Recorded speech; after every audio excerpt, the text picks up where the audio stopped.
അതിരപ്പള്ളിയിൽ ഒരു കാട്ടാന ചിരിഞ്ഞു എന്ന വാർത്തയാണ്. വെറ്റിലപ്പാറ 10-ാം ബ്ലോക്കിലാണ് കാട്ടാനയെ ചിരിഞ്ഞ നിലയിൽ കണ്ടെത്തിയത്. MS ലിഷോയ് ഉണ്ട് വിവരങ്ങളുമായി. ലിഷോയ്, വനവകുപ്പ് ഉദ്യോഗസ്ഥർ നൽകുന്ന വിവരങ്ങൾ എന്താണ്?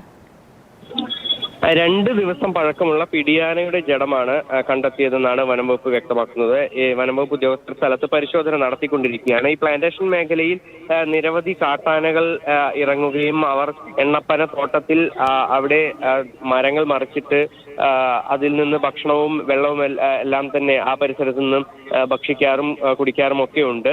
അതിന്റെ ഭാഗമായി, അതായത് അങ്ങനെ ഏതെങ്കിലും ആനക്കൂട്ടത്തിൽ വന്നതാകാം എന്നാണ് കരുതുന്നത്.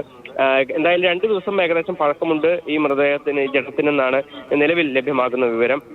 ഇത് പ്രായാധിക്യം മൂലമാണ് ഇത്തരത്തിൽ ഈ ആന ചെരിഞ്ഞതെന്നാണ് പ്രാഥമിക നിഗമനം. പക്ഷേ ഒരു കൃത്യമായൊരു നിഗമനത്തിൽ വനംവകുപ്പ് പറയാനായി അതിന്റെ പോസ്റ്റ്മോർട്ടം നടപടികളും മറ്റുമെല്ലാം തന്നെ പൂർത്തിയാക്കേണ്ടതുണ്ട്. എന്തായാലും ഈ മേഖലയിൽ കുറെ നാളുകളായി തന്നെ കാട്ടാനയുടെ ശല്യമുണ്ട്. പ്ലാന്റേഷൻ മേഖലയിൽ തൊഴിലാളികൾക്ക് നേരെയും ഇത്തരത്തിൽ ആക്രമണങ്ങളെല്ലാം തന്നെ ഉണ്ടാകാറുണ്ട്. എന്തായാലും ആ ആനയുടെ മൃതദേഹം രാവിലെ തൊഴിലാളികളാണ് കണ്ടെത്തിയത്. അതിനുശേഷം വനംവകുപ്പിനെ അറിയിക്കുകയായിരുന്നു.